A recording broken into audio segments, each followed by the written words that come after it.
Hello students, welcome to another lecture of for chapter 1 the end of bipolarity.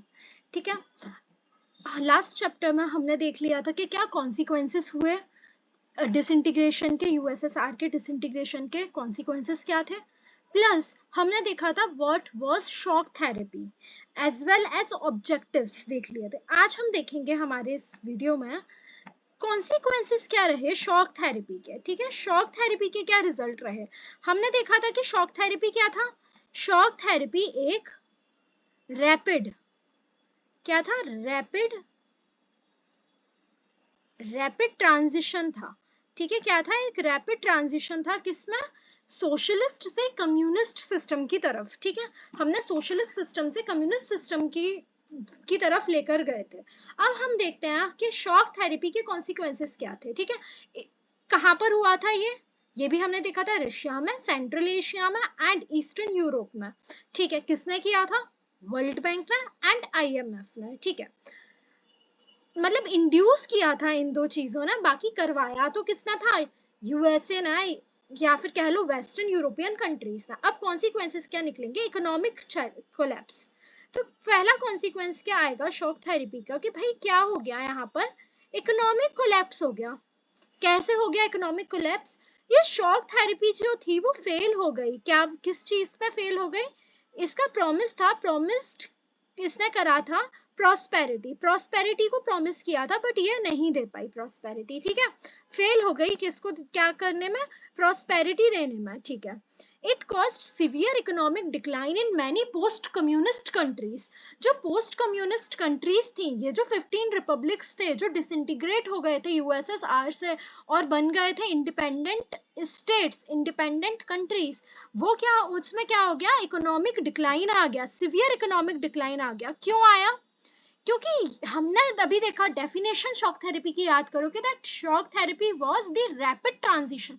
आपने क्या किया, एकदम से रैपिड ट्रांजिशन कर दिया, रातों रात बोल दिया कि भाई अब हम है ना कम्युनिस्ट नहीं, अब हम कैपिटलिस्ट हैं, सोशलिस्ट नहीं कैपिटलिस्ट गवर्नमेंट चलाई जाएगी।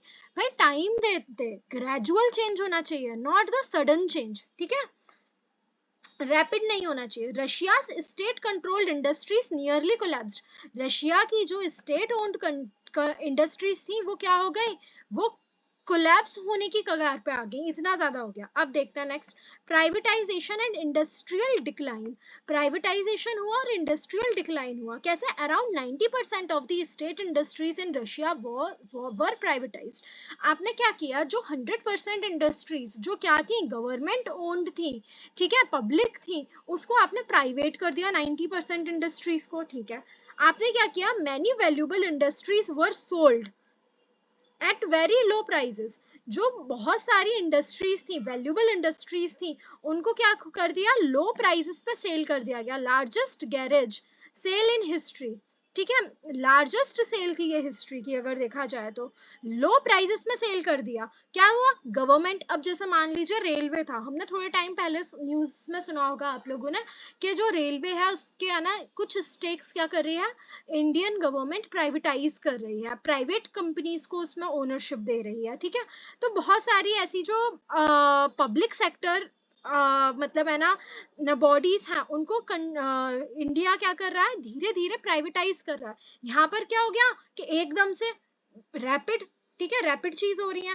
फिर several industries closed due to market based restructuring. बहुत सारी जो इंडस्ट्रीज थी वो क्या हो गई, क्लोज कर दी गई, बंद कर दी गई। क्यों कर दी गई, due to market based restructuring.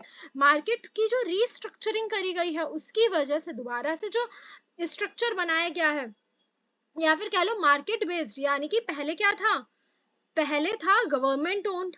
ठीक है, पहले क्या था एक तरीके से क्लोज मार्केट था, अब क्या ओपन मार्केट हो गया, मार्केट बेस्ड हो गया। ठीक है, फिर आता है most people sold there privatisation vouchers for immediate cash. और बहुत सारे लोगों ने क्या किया, इनके जो प्राइवेटाइज वाउचर्स थे उनको क्या कर दिया, सेल कर दिया, ताकि क्या मिले उन्हें, इमीडिएटली कैश मिल जाए। ठीक है, नेक्स्ट आता है हमारा inflation and currency crisis. Inflation और करेंसी क्राइसिस, इसमें क्या होता है, the value of Russian rouble fail sharply. क्या होता है, इन्फ्लेशन आ जाता है एक तरीके से। अब देखेंगे इन्फ्लेशन क्या होता है, जब आपकी क्या हो गई, डिमांड हाई हो गई, ठीक है, और आपके पास प्रोडक्ट कम है। ठीक, जैसे मान लेते हैं, हम लोग एग्जांपल ले लेते हैं, जो इकोनॉमिक्स के स्टूडेंट्स होंगे उन्हें पता होगा, और मैंने पहले भी बता रखा है वाला इन्फ्लेशन वाली चीज। तो मान लीजिए आप मार्केट के अंदर, मैंने फर्स्ट सेकंड वीडियो में आपको समझाया था, मान लीजिए मार्केट के अंदर जो प्रोडक्ट है, ठीक है, मान लीजिए अनियंस जो है वो क्या मिल रही है, 10 रुपीज केजी मिल रही थी, ठीक है।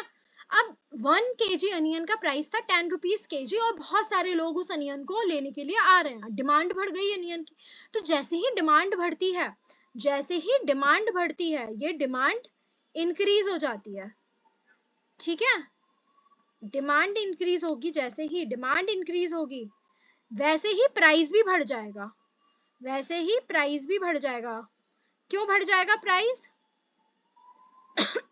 और सप्लाई क्या हो जाएगी, डिक्रीज हो जाएगी, सप्लाई क्या हो जाएगी, डिक्रीज हो जाएगी। तो क्या होगा, इन्फ्लेशन आ जाएगा, यानी कि लोगों के पास पैसा तो बहुत है। क्या हुआ, जैसे प्राइवेटाइजेशन हुआ, लोगों के पास पैसा पहुंचा, लोगों के पास पैसा पहुंचा तो लोग अब क्या कर रहे हैं, ज्यादा ज्यादा सामान खरीदने की ट्राई करेंगे, बट प्रोडक्शन तो इतना था ही नहीं ना, प्रोडक्शन तो पहले भी नहीं था, पहले भी इन्फ्लेशन की प्रॉब्लम आ रही थी, तो अभी और आ गई इन्फ्लेशन की प्रॉब्लम। तो क्या हो रहा है, जो ये हाई, ठीक है, क्या हो रहा है कि value of Russian rouble fail sharply, Russian rouble की जो वैल्यू है वो मतलब गिर गई, ठीक है। High inflation wiped out people's saving, जो हाई इन्फ्लेशन है, बहुत ज्यादा जो इन्फ्लेशन है उसने क्या कर दिया, लोगों की सेविंग्स को खत्म कर दिया। भाई थोड़ा थोड़ा सामान खरीदने के लिए बहुत ज्यादा पैसा देना पड़ रहा है ना। और परचेजिंग पावर डिक्लाइंड शार्पली, और जो परचेजिंग पावर है लोगों की वो शार्पली डिक्लाइन हो गई, यानी कि उनके पास इतना पैसा ही नहीं है कि वो कोई ऐसा सामान खरीद सके, क्योंकि जो सामान था, अब यही जो अनियन थी जो 10 रुपीज केजी मिल रही थी, वही 500 रुपीज केजी मिलने लगी, ठीक है। तो परचेजिंग पावर चली गई, परचेसिंग पावर पैरिटी चली गई। अब देखो, अब आता है हमारा एग्रीकल्चरल क्राइसिस। एग्रीकल्चरल क्राइसिस क्या है, एग्रीकल्चरल क्राइसिस में क्या होगा, तो एग्रीकल्चरल क्राइसिस में हमारा कोलैप्स हो जाएगा, हमारे किसका, फार्मिंग का, ठीक है। कलेक्टिव फार्मिंग एंड हो जाएगी। कलेक्टिव फार्मिंग जो थी, जब सब जहां पर जो जो भी प्रोडक्शन हो रहा था फार्म्स के अंदर, वो क्या था, वो उसके सिर्फ ओनर का नहीं था, क्योंकि ओन तो उस लैंड को कौन कर रही थी, गवर्नमेंट ओन कर रही थी, तो वो क्या था, वो सबका था, ठीक है। फिर फूड सिक्योरिटी वीकेंड, जो फूड सिक्योरिटी है वो क्या हो गई, वीक हो गई, कम हो गई, फूड सिक्योरिटी नहीं बची लोगों के पास में। Russia became dependent on food imports, Russia जो है वो किस पे डिपेंडेंट हो गया, फूड इंपोर्ट्स पे डिपेंड हो गया रशिया, ठीक है। किस पे डिपेंड हो गया, फूड के जो इंपोर्ट था, यानी कि यहाँ पर प्रोडक्शन ही नहीं हो पा रहा है, ठीक है, क्योंकि कलेक्टिव फार्मिंग चल रहा था, वो सिस्टम हटा दिया गया। अब आता है decline in economic growth. Economic growth का डिक्लाइन होता है, कैसे होता है, Russia's GDP in 1999 was lower than in 1989। जो रशिया की जीडीपी थी जो 1989 में थी, वो उससे भी कम हो गई 1999 के अंदर रशिया की जीडीपी। जो ओल्ड सोवियत ट्रेडिंग सिस्टम था वो कोलैप्स हो गया। No effective alternative trade network was immediately available, कोई भी जो इफेक्टिव अल्टरनेटिव ट्रेड नेटवर्क था वो इमीडिएटली अवेलेबल ही नहीं था। क्यों ऐसा हुआ, क्योंकि आपने क्या किया, आपने जो पुराना सिस्टम है, सोवियत सिस्टम है, उसको तो आपने हटा दिया, बट आपने ऐसी कोई प्लानिंग नहीं कर पाए कि हम एक नया सिस्टम लेकर आते हैं। तो क्या हो रहा है भाई, शॉक मिल गया, इसीलिए इसको कहा गया शॉक थेरेपी, ठीक है। तो हमने क्या क्या देखा अभी तक, हमने देखा कि इकोनॉमिक कोलैप्स हो रहा है, ठीक है, हमने देखा प्राइवेटाइजेशन एंड इंडस्ट्रियल डिक्लाइन हो रहा है, हमने देखा इन्फ्लेशन आ रहा है, करेंसी क्राइसिस हो रहा है, एग्रीकल्चरल क्राइसिस हो रहा है, एंड डिक्लाइन हो रहा है हमारा किसमें, इकोनॉमिक ग्रोथ में, इकोनॉमिक ग्रोथ में हमारा डिक्लाइन हो रहा है। नेक्स्ट कॉन्सिक्वेंसेस हम देखते हैं, हमने इकोनॉमिक कॉन्सिक्वेंसेस देख लिया, अब हम देखते हैं सोशल इम्पैक्ट क्या पड़ रहा है। गवर्नमेंट की जो वेलफेयर स्कीम्स थी एंड सब्सिडीज थी वर विड्रॉन। क्यों, देखो सोवियत सिस्टम के अंदर, सोशलिस्ट सिस्टम के अंदर वेलफेयर स्टेट चल रहा था, वेलफेयर स्टेट में क्या हो रहा था, गवर्नमेंट सब्सिडीज निकाल रही थी, ठीक है। अब क्या होता है कि गवर्नमेंट वेलफेयर स्कीम्स जो हैं उन्हें विड्रॉ कर लिया जाता है, बंद कर दिया जाता है। पॉवर्टी इंक्रीज, पॉवर्टी गरीबी बढ़ जाती है, क्या होता है, गरीबी बढ़ जाती है।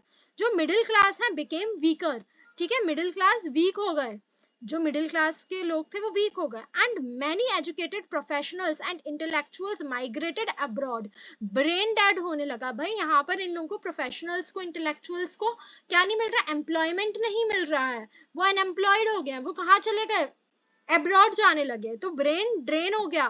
क्या हो रहा है, ब्रेन ड्रेन हो रहा है, ठीक है। अब आता है हमारा Russia, rise of mafia and inequality. अब देखिए रशिया के अंदर माफिया सिस्टम आने लगा, इनइक्वालिटी आने लगी, ऑर्गेनाइज क्राइम होने लगा। माफिया को क्या कहते हैं हम लोग, ऑर्गेनाइज्ड क्राइम जब होता है उसको हम कहते हैं mafia. Gained influence over economic activities, ठीक है, इकोनॉमिक एक्टिविटीज से ज्यादा इन्फ्लुएंस किसका हो गया, माफिया का हो गया, ठीक है। इकोनॉमिक एक्टिविटीज पर उन्होंने अपना इन्फ्लुएंस कर लिया। Privatisation increase the gap between richer and poor. अब देखो ये तो भाई जाहिर सी बात है, अंबानी जी और हम में कितना डिफरेंस है, तो ये तो भाई आ जाएगी बात ना कि जब जैसे कैपिटलिज्म आएगा वैसे ही दोनों के बीच का डिफरेंस बढ़ने लगेगा, ठीक है। Regional economic inequalities also widen, और जो रीजनल इकोनॉमिक इनइक्वालिटीज थी वो भी वाइड होने लगी कंट्री टू कंट्री, ठीक है। फिर आता है हमारा पॉलिटिकल कॉन्सिक्वेंसेस। पॉलिटिकल कॉन्सिक्वेंसेस क्या हो रहा है भाई, देख लीजिए। जो इकोनॉमिक रिफॉर्म्स थे received more attention than democratic reforms. अब देखो क्या बात हुई है, जब शॉक थेरेपी दी गई, जब हमने सोशलिज्म से कैपिटलिज्म लेकर आए, तो मैंने तुम लोगों को इस लास्ट लेक्चर में बताया था कि क्या हो रहा है, कि जो भी लड़ाइयाँ हो रही हैं, जो भी वॉर हो रहे हैं, वो इकोनॉमी की वजह से हो रहा है, ना तो कोई नेशनलिज्म की वजह से कोई वॉर हो रहा है, ना ही कोई वॉर हो रहा है किसी और वजह से, इकोनॉमी की वजह से, किसको ज्यादा रिसोर्सेज चाहिए इसलिए हो रहा है। तो भाई डेमोक्रेटिक रिफॉर्म की तरफ तो ध्यान ही नहीं गया किसी का, सबका ध्यान कहां पर गया, इकोनॉमिक रिफॉर्म पे गया। New constitutions gave strong powers to president. जो न्यू कॉन्स्टिट्यूशन था उसने क्या कर दिया, स्ट्रॉन्ग पावर दे दी किसको, प्रेसिडेंट को, ठीक है। क्या कर दिया, प्रेसिडेंट को ज्यादा पावर दे दी। Parliaments remained weak. जो पार्लियामेंट है वो क्या रही, वो वीक ही रही, ठीक है। In many Central Asian countries presidents became authoritarian. बहुत सारी जो सेंट्रल एशियन कंट्रीज थी वहां पर क्या होता है, जो प्रेसिडेंट है वो क्या बन जाते हैं, अथॉरिटेरियन बन जाते हैं। And judicial independence remained weak. और जो जुडिशियल इंडिपेंडेंस है वो कैसी हो जाती है, वीक हो जा रही है, ठीक है। पार्लियामेंट वीक है, एशियन कंट्रीज में क्या हो रहा है, अथॉरिटेरियन सिस्टम आ गया प्रेसिडेंशियल सिस्टम की वजह से, एंड जुडिशियल इंडिपेंडेंस जो है वो भी वीक हो गया। अब बात हो रही है हमारी इकोनॉमिक रिकवरी की। ये जो most economies began recover around 2000 के अंदर ये जो इकोनॉमीज है वो रिवाइव करने लगी, रिकवर करने लगी। Recovery was mainly due to exports of oil, natural gas and minerals, ठीक है। जो ऑयल प्रोड्यूसिंग कंट्रीज हैं जैसे रशिया हुआ, कजाकिस्तान हुआ, अजरबैजान हुआ, तुर्कमेनिस्तान हुआ, उज्बेकिस्तान हुआ, benefited greatly. Manufacturing also started recovering gradually, ठीक है। इकोनॉमिक रिकवरी एक तरीके से हम देखते हैं, ठीक है। नेक्स्ट लेक्चर में कवर करेंगे आगे का पार्ट।